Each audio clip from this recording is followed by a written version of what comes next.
guys, so I missed a few episodes, 1 through 3 to be exact, because as you know, Mother has been booked and busy. Now that I'm back, I did want to give you just a summary of episodes 1 through 3 because I don't feel like they gave us anything different. It was pretty much the same storyline, especially the same topics are going to come up in episode 4. So what I'm going to do is I'm going to summarize episode 1 through 3 and talk about some of the things that I felt were, newsworthy. Then I'll give you a full review of episode 4. So get a snack and come back and chat. You ready?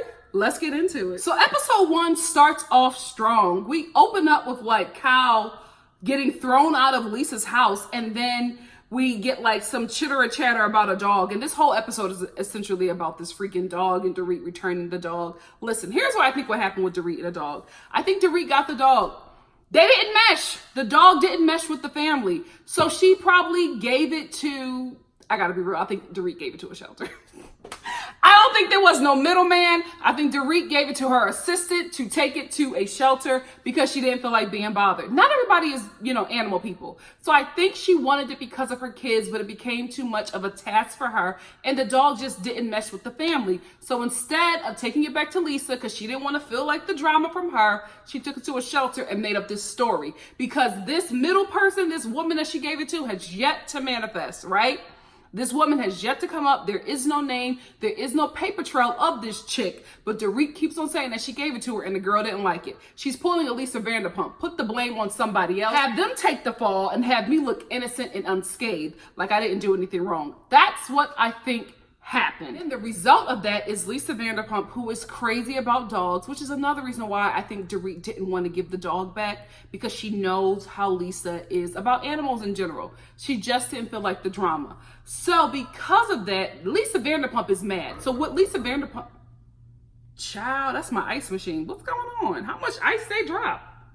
Anyway, So what Lisa Vanderpump does is when she gets mad, she doesn't go after you directly because she wants to remain very innocent and very pure, right? So instead, what she does is pull a candy burst. And a candy burst is essentially getting your staff, feeding them tea about your cast members or gossip or whatever, and getting them to come on camera and reveal this information while you sit there and say, oh my goodness, no. Oh, stop. Don't do it. Because Lisa was putting it on. Oh no, stop. I don't want to have this conversation. No, please, let's not do it. Lisa, this is the thing, right? Guilty people always give themselves a win. Nobody was asking Lisa to do all of that.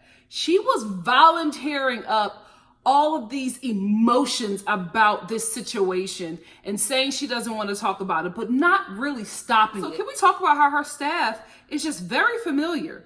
You know what I mean? Like having this conversation and speaking about one of her friends in a very negative way, and she's telling them to be quiet and they're not listening. And I'm looking at this and I'm like, Lisa, this is a Vanderpump Rules move, because this is exactly what you do. You cannot tell me that Lisa allows her staff to get out of hand like this. She only allows them to act like this when they are being messy, right? And I also think that this is Lisa's season to get the edit. You know what I mean? Every housewife has to pay their dues, and sometimes you gotta take the fall that season. It happens to every one of them. It is the initiation. Nobody is too big to get taken down on these housewife shows. The only issue that I have with this is that the Lisa Vanderpump takedown is happening right when a girl lost her brother.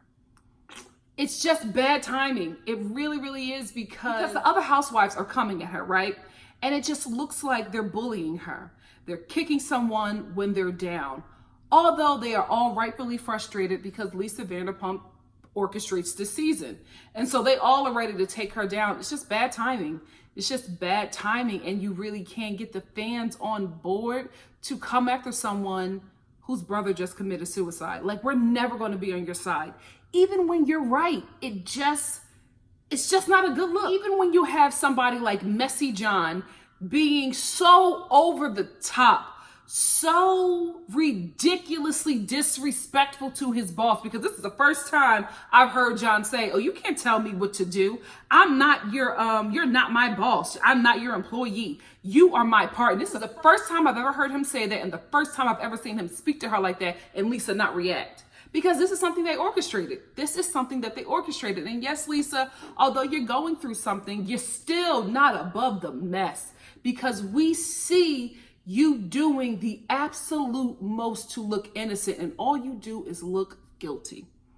Period. So that was essentially episode 1. There was the introduction into the Dorit and Lisa Vanderpump dog drama, right?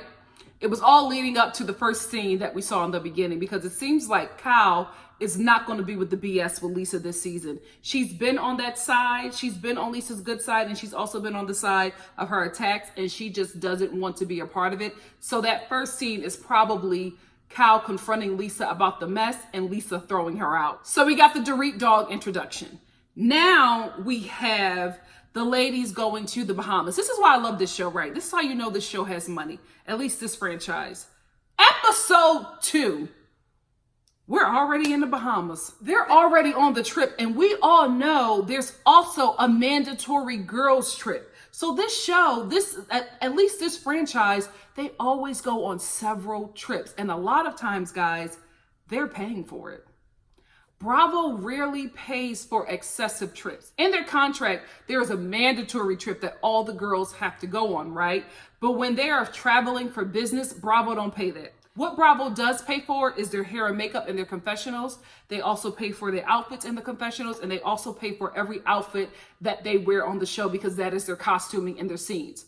The women have to pay for their own hair and makeup during their scenes. They have to pay for their own traveling when they're traveling to another job. Although Bravo is going to be there to film it, the only thing they're paying for is the clothes that they are wearing in the scenes that they are filming. That's it. So these trips, these private jets, that is all of them. Now, one thing about it, they got the coin, although a lot of them are losing it. And that is another problem with this season. The same thing is happening at the Real Housewives of Atlanta. The production has become friends with these ladies, so they're not giving us the real story. So right now, Erica Jane and, not Rinna, not Vanderpump. Who's the other one? Dorit. Erica and Dorit and their husbands are in a huge financial crisis. Like, Erica Jane's husband is being sued for close to $1 billion. Dorit's husband is being sued for close to $1 million. And a lot of their finances is coming out. A lot of their stuff is getting liquidated. And we're all finding out about this in the news. But we're not finding out about this on the show. And what a lot of the fans are mad about is because the cameras were there when they were getting confronted and served, and the feds are all up and in their home, and they didn't film that because they're friendly to the cast. And so everybody is pissed about it, specifically in the Bahamas. While they were filming this scene with Dorit in this green bikini or whatever, one of the women who I guess got scammed by PK confronted Dorit on camera with her own camera about them owing her money. The cameras were there. They didn't film it. And that video is now going viral, and it's turning a lot of the fandom for this specific show, against the production and essentially the network, because you're just like, wait a minute, why didn't y'all film this? We would much rather know what the hell is going on with Dorit and PK, why they keep on moving all the time. We want to know what the real truth is, but you're giving us this dog drama that none of us asked for, especially me. If y'all have been following me from the beginning, you know I kept on saying, I don't care about these damn dogs, Lisa. Please, let's not bring them on every season. And we have had, so far, 3 seasons that have been full of dogs. This is not Animal Planet. I don't tune in for Caesar the Dog Whisperer. I'm tuning in for fashions and mess and shade. Y'all better give it to me. So essentially in the Bahamas, this is when it all goes down, because Lisa has now tried to draft in Teddy to be a part of this takedown of Dorit.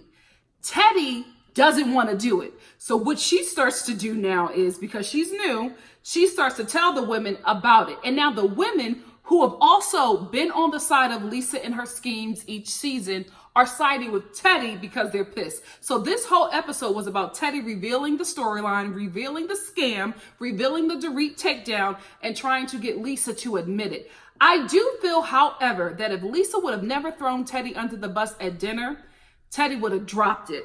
But because Lisa said, well, Teddy, you said it. And Teddy was just like, that was the line y'all wrote for me. I didn't want to do it. So now Teddy is pissed, and now it's turning into all of the ladies who have been scammed by Lisa are now pissed off, and they want to go after her. Every narrative that Lisa has created for these women has somehow in some way stuck, or stung them. So now they're like, oh, we gonna come after this chick because we don't like it. So that was essentially the storyline for episode 2 and episode 3. But before we move on to this week's episode, I do want to say, can we talk about Teddy's new home? Let's be messy for a second. So Teddy, her whole season, talk about her and her husband are frugal. They ain't got no money. All of a sudden, Kyle's house gets robbed. And they buy this new palatial mansion. Teddy was living in Section 8. Now she got a mansion on the mountains in BH. Are you kidding me? Especially when you talk about how your father don't help you out.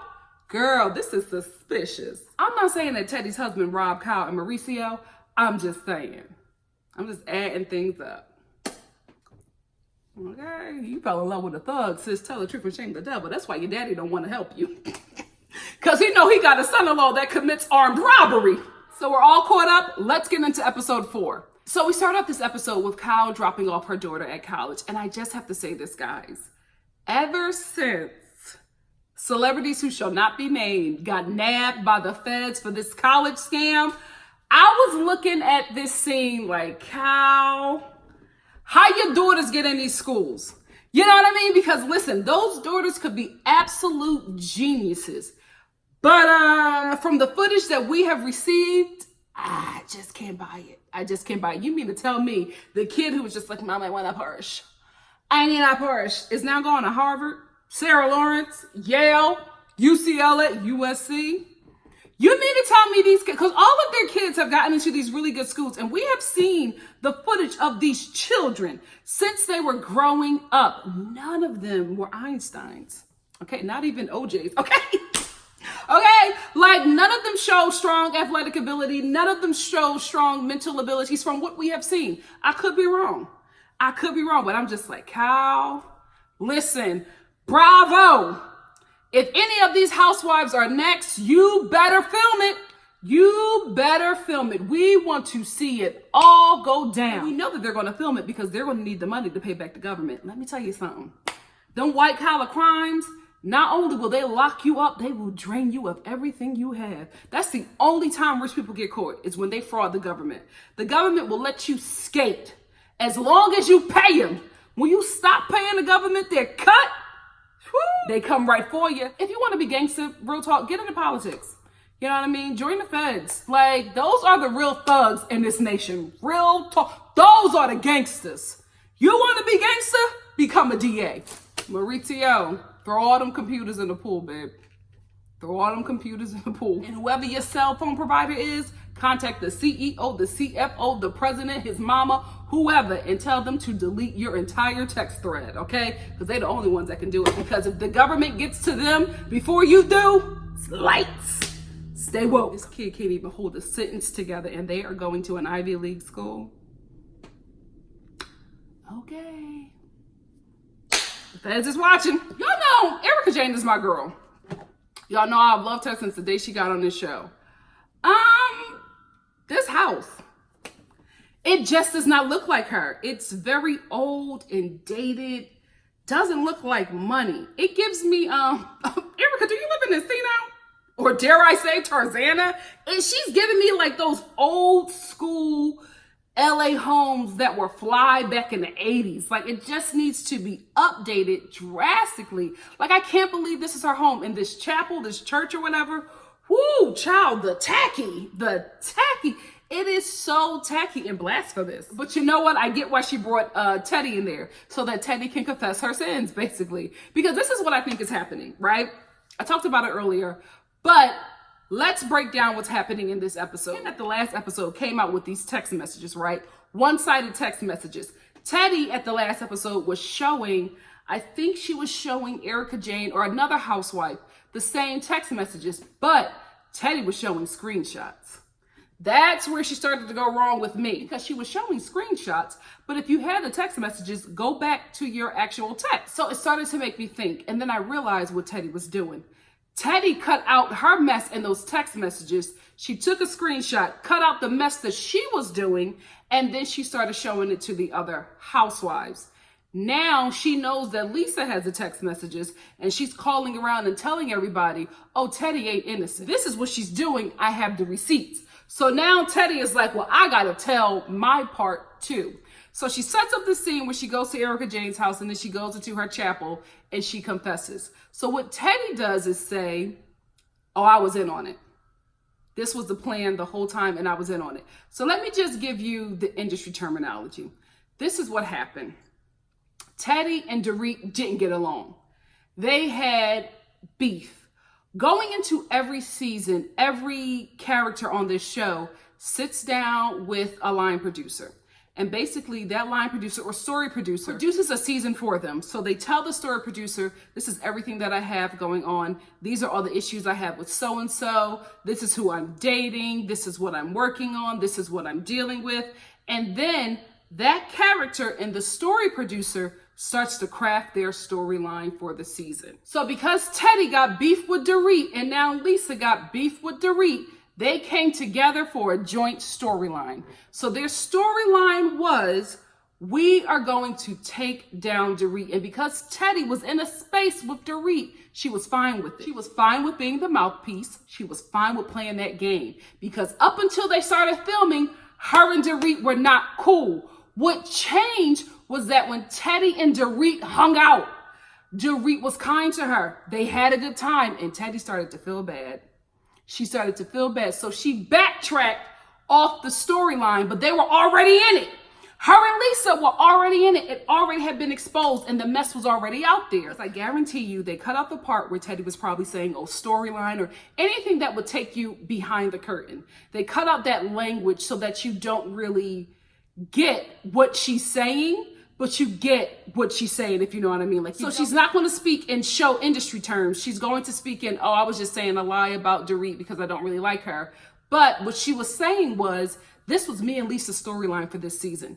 We were going to take down Dorit. But what happened was, see, Lisa got a punk. No shade, Teddy, because if it was Brandy Glanville, she would have did it and she would have did it dirty. Lisa got Teddy, who when she got in it, she didn't like how it felt. She felt guilty. She felt bad. So she started to try to backtrack from the story. But Lisa Vanderpump was already in it. And she was already running the game and pulling the strings. So now what Teddy is doing is revealing the whole storyline to everybody who will listen so that she can get her girls to help her take Lisa Vanderpump down, because you can't come at her on your own. Lisa is too good and she's too slick. She does this on 2 shows yearly. She knows how to scam this show. Teddy can't take her out on her own. She needs help.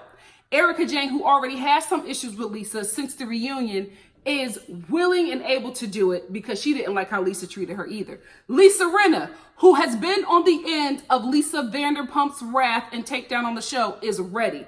Cal, who has been on the end of Lisa Vanderpump's wrath, she don't want to be in it because she loves Lisa and she doesn't want to lose that connection. Or she likes Lisa and she doesn't want to lose that connection, but mother is tired because she's been there too. So the only real holdout at this point is Camille Grammer. So that's really only who Lisa Vanderpump has. Camille Grammer and Ken and her lying staff members. That's really all she has. So now Teddy is assembling the crew because she knows she can't go after Lisa on her own. So she wants to tell all the ladies what are happening, and the ladies who have been on the end of Lisa Vanderpump's scam is siding with her. That's what she's doing because she can't do it on her own. The plan was to take down Dorit, and I guarantee you, if Teddy would have never sat down with Dorit with their kids and had all that fun, I think at a pool party or wherever they were, she would have probably went along with it. But because they had such a good time, I guarantee you, when she was probably driving home from that scene, she started to feel bad. And she was just like, I can't do this. I cannot do this. Because I believe all of those text messages. I believe that they were all in a group chat and Lisa was like, you say this and I'll do that. And Teddy was like, okay, well, you say this to me, this, and then I'll say this. You show me the dog and I act surprised. Guys, the way those text messages were reading to me, it read like they were setting up a scene. That's exactly how it read. It read like a story being produced. That's exactly how it read to me. So I was like, okay, this was your storyline, but you feel bad. So you're backing out. So now they have to edit it in a way where you don't reveal that this is your storyline, but you just reveal that it was some gossip or some lies. When Teddy was like, Lisa wanted me to say it, I absolutely believe it. When Lisa and Ken read the text messages and Teddy was saying, well, you show me the dog and I'll say this. All of that was planned. I believe both. I believe both. This is what's happening. They're telling the story, but they're both trying to remain innocent. Teddy is telling her truth up to a point because she doesn't want the girls to know, especially Dorit, that she was ready to take her down because she doesn't like her, especially when they're getting into a good place. And I think Dorit knows the truth, but I also think Dorit has loyalty to Lisa Vanderpump because she brought her on the show. I don't know how long that loyalty is going to last. We will see. So now it's Lisa Vanderpump's turn to start getting people on her side because she knows that she's lost a lot of the women. So now she has to find a way to craft this storyline so that when we see it, we side with her as the fans, right? So her and Ken call over Bobby or whoever he is, that guy that Mike, is that his name? Whatever his name is, Messy, her messy employee.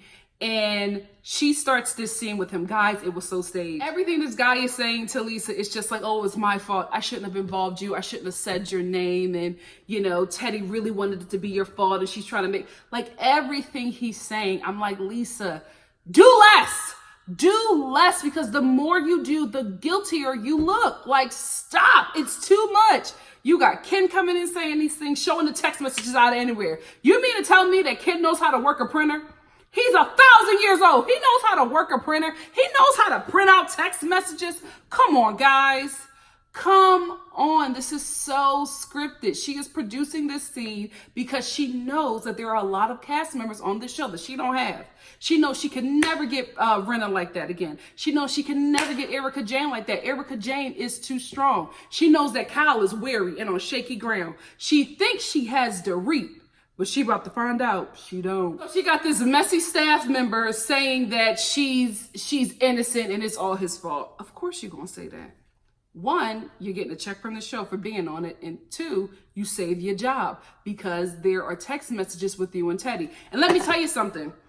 Lisa knew about them text messages. I don't think that he was doing anything underhanded. I think they were producing their scene. That's exactly what happened. So Lisa can't fire him because if she fires him, then he's going to start telling his tea to the blogs, and then Lisa is going to look terrible. She's going to look like a liar. And so she's not going to fire him. She probably gave him a bit of a bonus or whatever, or gave him like a stack of money or a bigger position because she's probably going to go after him. So she's probably giving him money for his troubles, because that's essentially what's about to happen to this dude. Everything is going to fall on him and on Teddy from Lisa's standpoint. But to me, I already see the scam. Well, then we cut back to Kyle, who is still sending her daughter off to college. And we know what we're going to get because we've been here already with Kyle. She's going to do all this crying. The daughter is going to feel sad, and they're all going to cry while their child is leaving for college.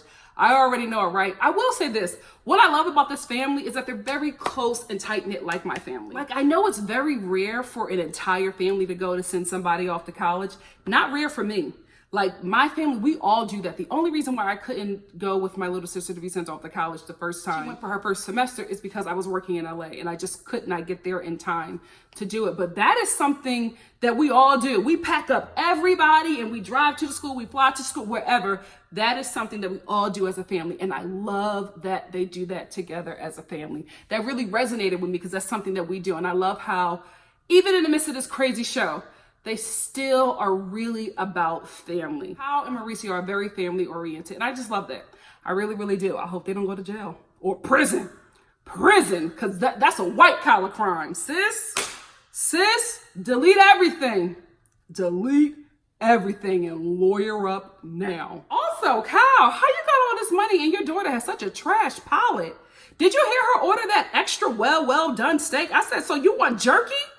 Just ask for a Slim Jim, not a steak. And before we get to the Vanderpump and Kyle and Dorit sit down, can we just talk about Lisa Rinna for a second? I think she's so great for this show. She's so interesting. She's such a bright light. She's so fun. She gives great confessionals. She knows how to read. She is hella messy. She's good TV. I feel like, except for last season, where I guess she was pulling back, or maybe she was pulling back for a money grab or something. I don't know, but she was really muted last season. Aside from that season, when this woman shows up, she shows up. She gives you a scene every time, and she's such a great addition to this show. If there are any shakeups, Rinna should never go, and Andy, you should always give her her coins. Whatever she's asking for, pay her. She's good for this show. Now, let's get to the scam that didn't quite work out, okay? So Lisa invites Kyle and Dorit over. So it's automatically a setup because they think they're coming over for lunch. Lisa is like, oh no, you're coming, let me give you a glass of wine and let's talk about Teddy. So immediately when they get there, when they realize there's no lunch, they realize it's a setup. It's a setup scene for Lisa to cleanse herself. Cal, who looks sharp. Cal, this pink suit with this white pump and this straight cut bob, sis. Yes, you need to keep that up. That was a great look. I could not take my eyes off of her. She looked great. And Lisa felt some sort of way because you're not going to wear hot pink in my home, not in Villa Rosa. So immediately when they sit down, they know that it's a setup, right? Cal starts rolling her eyes because she knows what's coming. So Lisa brings out the text messages and it don't faze neither one of them, especially Cal, who's like, I've seen the text messages. Lisa and Teddy are not innocent. They're both wrong. Why don't they just let it go? Because she knows that it's only going to get worse because Lisa never backs down. And Teddy is now so far out there, she can't. So Cal knows that it's going to get messy and she's going to have to get in the middle of it. And she is dreading every moment of it. Dorit is sitting there conflicted because she knows that Lisa did this. She knows that Lisa orchestrates this because she used to be Teddy for Lisa, right? But she's conflicted because Lisa brought her on the show. Lisa is a good contact for her. Let's be very clear, right? Lisa Vanderpump is messy, but Lisa Vanderpump got money and connections. These girls don't want to mess with her out here because the woman is the truth. I don't care how much percentage she owes in her restaurants or whatever. She gets money, more money than all of them, and Dorit and PK need it. So they don't want to mess up too much with her, but Dorit is very aware that she was set up, right? So Lisa is trying to convince them that Teddy is wrong and it is just not working out. You can see her get so frustrated because neither one of them is budging. Remember, before this season even started to air, Lisa started releasing stuff like, I won't be on the show. I don't like how they treated me. I'm quitting the Real Housewives of Beverly Hills. So everybody's like, what the hell is going on? The cast is fighting back. And unfortunately, they're pushing back against Lisa during a very hard time for her. So I don't know how this is going to work out for anybody, but I know that Lisa Vanderpump is getting the edit. She is getting that work this season. Unfortunately, this is your time to behave, sis. This is your time. Everybody gets it. Unfortunately, it landed on you during a very hard time. I hope it's quick. I hope it's quick, and I hope you get up from here. Don't quit this show, girl. Don't mess up your check because them restaurants are not forever. Restaurants are very fickle out here in LA. It might be hot today and it could be closed tomorrow. Trust. They cancel restaurants out here like they cancel good shows immediately. They don't play. And I also hope that Lisa Vanderpump just quits. I hope she quits with this storyline. I hope she quits trying to get Teddy to look like the villain in this, because the more and more she pushes, like I said before, the guiltier she looks, and Kyle is not going to be on her side. And I don't think it's because Kyle doesn't want to be. I think she doesn't want to mess up her relationship with Lisa. I also think that she's tired of being put in that position with her because she's still wounded from how Lisa treated her last season, right? But also, Kyle don't have a poker face. If anybody has any tea, never tell it to Kyle, because you always know what is truth and what is a lie from Kyle's face. So Kyle is sitting there like, Lisa, drop it, let it go, because not only can she not have her back because it's between two friends, she physically can't have it because she can't hold anything. You look at Kyle, you see the whole truth coming out. She's just not that girl. She can't hold it. You don't tell Kyle your secrets. Mama can't hold it. She might think because she hasn't said it that you don't know what's going on, but you can read it all over her face. So for Lisa's sake, I hope she drops it, but it doesn't seem like she will. And that's probably going to make this season mad juicy. However, it could have been a lot juicier if we just told the truth about what's going on with this cast. Anyway, that's where the episode ends. I'm here for this season. I'm disappointed that we're not getting everything, but it was a good episode. I'll definitely check out next week's episode. And if you like what you see here, please like, comment, subscribe, and share. And I will see you next week for the following episode of The Real Housewives of Beverly Hills. Love you guys.